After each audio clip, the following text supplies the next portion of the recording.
We're seeing more and more electric vans now. I mean, in the day, there's a lot of vans on the road, and that's a lot of pollution. So the more of those that become electric, the better for the environment. However, they're not cheap, and there's not that many around, and they are of some limited capacity and use for some people.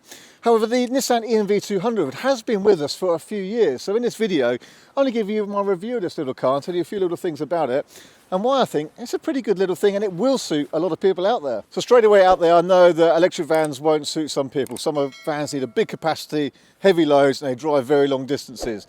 But there's a lot of vans that are just used locally. This van, previously in former life, was used by a gas fitting company, so local boiler servicing, repairs and such like. In fact, they're based just over there, Town Gas, very nice people. So yeah, electricians, plumbers, all sorts of local trades. Now, we've sold a few of these before, and they often go to local breweries, local florists, gardeners in London, that kind of thing. So a lot of vans do only do a relatively small local distance. And for people like that, these are great, especially if you're in London or cities. They're even better because they're emission free. And so these make a lot of sense. Now I'm going to run through at the end some idea of running costs. So if you're not too familiar with the costs of run a vehicle like this, I'll go through some of those at the end. But first, let's have a little look around the van. And the ENV200 has been with us. I think the origins of this van go back to 2009. Now the key thing to remember with these vans is basically two battery versions. In 2018, I think it was, and certainly going into 2019 like this, the original 24 kilowatt-hour battery pack was replaced with a 40 kilowatt-hour battery pack, so significantly bigger, and that means greater range. But it doesn't inhibit the rear load space, so we'll take a look at that in a minute. But first, it looks like any other regular van, doesn't it? Quite simple, quite sleek, quite smart, of a medium size. It plugs in at the front here and charges up the battery pack, which is located under the vehicle. Under here, there is no engine. This is just the electric motor. It's front wheel drive. You could actually fit a tray here and have some cable storage really, but it's not really needed. You've got a big payload at the back for everything you need. So this one has slide-in doors on both sides, so practical if you want to put some racking in and get access to your tools and such like. We'll put some measurements of the floor space on an overlay again, so if you can get the measurements to this, it'll be great. In the back of this one, we just got some ply lining. Of course, you can fit out these vans however you like it, with racking, storage, shelving. There's a little bit of cut out here under the seats, so you can get a slightly longer load in at the on the floor. But that's what I would call a compact van, but again, perfectly suitable for your local plumber, electrician, vehicle detailer and all their equipment, gardeners, cleaners, all that kind of stuff. It should suit a lot of people. It's a nice size. At the back, we've got double opening barn doors, easy access here. Got some seat covers, so the first owner really looked after this car with seat covers. And then you've got a charging cable here and another one there, which you may not need because when you charge this perhaps at your place of work, or even if you take the van home, you're probably just going to have a cable which you'll charge from there. But it's these that I'd like, that little bit of storage under the bonnet you could just store away, so this is free purely for whatever you need to put in here. And you can have roof bars for your pipes and ladders and stuff like that. Now let me jump inside out of the freezing cold. It's about 0 degrees out there, so sorry for all the hat and coat. In here, it's really nice. Now listen to some of the spec here. So I've got keyless entry and locking the van. I've got electric windows, electric mirrors. I've got climate control. I've got Bluetooth phone connection. I've got cruise control. I've got a reversing camera just up here. I've even got heated seats, and I've even got a heated steering wheel. So especially in conditions like this, that's absolutely lovely to have that kind of equipment. Practical storage everywhere. I mean, it's hard plastics, but it's durable and robust like you'd want it to be, with various storage compartments and shelves. All stands the test of time. Again, I've seen a few of these and they normally hold up really well. They're tough things. Now this is a two-seater commercial van, but there are passenger versions available, so you can have seats in the rear. I think they go up to 7 seats. Again, one of the only 7-seater electric vehicles out there. Cheaper than a Tesla Model X, I suppose, is the other one. Still sort of commercially based, but they are available. Now this van here, whilst I talk about costings, and this van here is based on about 17,000 plus VAT for this size battery. But if you go for the older vans, they are actually from under £10,000 plus the VAT. So you can get one of these under £10,000. Now that will be the pre-2018 van with the smaller battery. So with that, you're really looking at a real world range of about 60 miles. The bigger battery like this, 100 to 150 miles if you're really gentle with it. This van fully charged actually shows 147 miles. You'd have to be a bit gentle, but essentially you should be able to do quite a lot of your local driving around. Certainly more than you do if you're just doing your local gardening jobs and such like. Now let's take it for a drive, because I think this is where some of the differences really come. And I think they're just great to drive and better than other vans. Normally you've got to kind of shift through a short ratio gearboxes and stuff like that, and a slow van. Now it doesn't matter which battery version you get the electric motor equivalent to about 109 horsepower, so it doesn't sound a lot, but you've got all that torque available. So loaded or not loaded, you've got plenty of performance available to you, and I'll show you a bit of a kind of 0 to 60 run in a second. In here, okay, it doesn't drive quite like a car. You've got that high seating position, but it is very refined because of course it's very quiet. You don't have that clattery diesel engine like any other van here in the UK. We don't get petrol vans here, that's for sure. It's front wheel drive. I can nip out of junctions, I can put my foot down, and I can accelerate effortlessly because I've got that torque always available. Climate's on, heated steering wheel's on, heated seats are on, digital speedo in front of me with the gauge for range, which currently reads 146 miles based on the 98% charge I've got now. So picture this really, that you would just charge it overnight, and then that gives you that kind of range that you can do every single day, and then again plug it in overnight and it recharges, ready to do the same thing the next day. So you don't have to go to petrol stations and fill up with diesel and all that kind of stuff. So it can be very convenient and easy.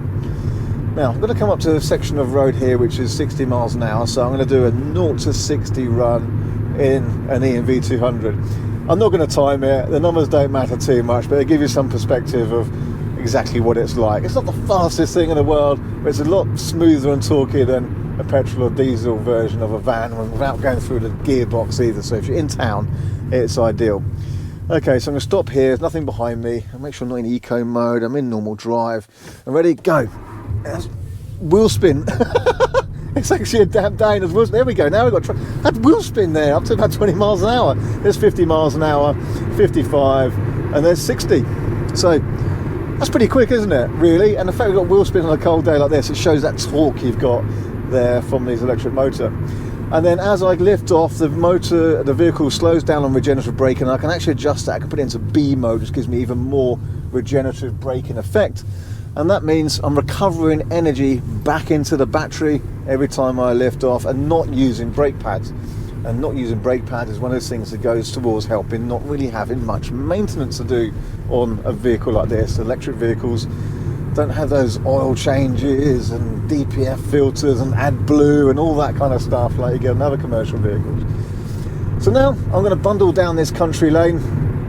It's quite a bumpy road this, and we'll just see exactly what it's like, because you know what most vans are like, you're bouncing around in them here. Bear in mind this is unloaded at the moment. We're going over some pretty severe bumps there, and it's actually remarkably good.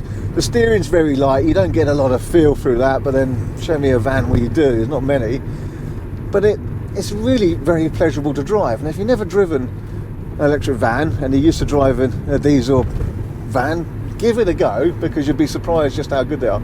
And again, especially if you're doing that kind of city driving, you're going to different sites around town, around London, it's just so easy, because of course it's automatic. There is in fact no gearbox, but it's basically automatic. Put it in drive, and one pedal drive most of the time. Super easy, super simple, and a real pleasure. It's as simple as that. It couldn't be any simpler or any easier, and it's just a nice thing to drive. So let's talk about running costs. So I'll give you an idea, there's a few variables of this of course, but the long-term efficiency on this van, over about 8,000 miles it was showing, the trip reset, is 2.8 miles per kilowatt hour. So for every unit of electricity per kilowatt hour, it covers 2.8 miles.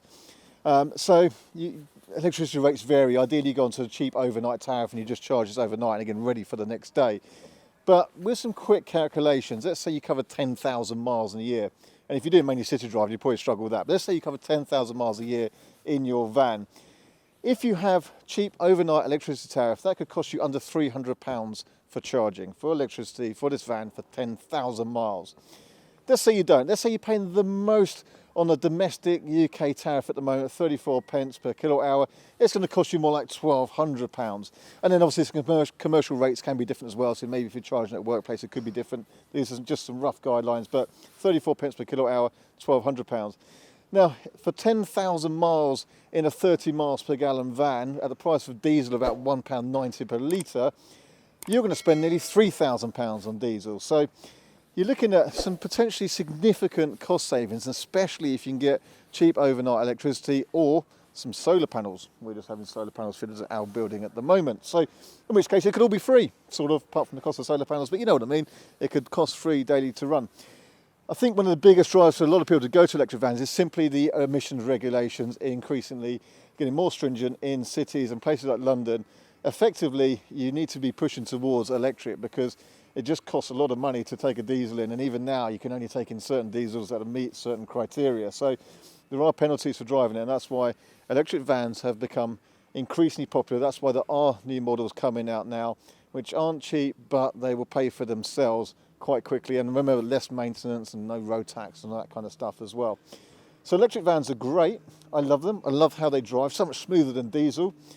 The ENV200 has been around a few years, and it's just a brilliant little thing actually, and that's why whenever we get one of these, it's been really popular. They haven't really depreciated in value since their initial depreciation, so they are still worth pretty sensible money. And you know, this is a 2019 van with not too many miles, and it's 17 plus the VAT, so I think compared to a lot of 2019 vans, maybe not too different either. They're popular vehicles, I really like them. That's my quick review of the Nissan ENV200 electric. And I think it's brilliant. There we go. It's just worth, if you're doing more mileage, trying to get that bigger battery version, it's worth it. Otherwise, if you're not doing many, get the cheap one. Simple as that. See you later on the next video. Thanks for watching. Hey everyone, thanks for watching our videos. If you like our content and want to see more, don't forget to not only subscribe, but also hit the bell icon for notifications so you don't miss any new videos as they're uploaded. Plus, we're also on Instagram. Just look up R Simons or RSEV. We're on Facebook and Twitter. So lots of news, stories and things as we go on each one of those channels.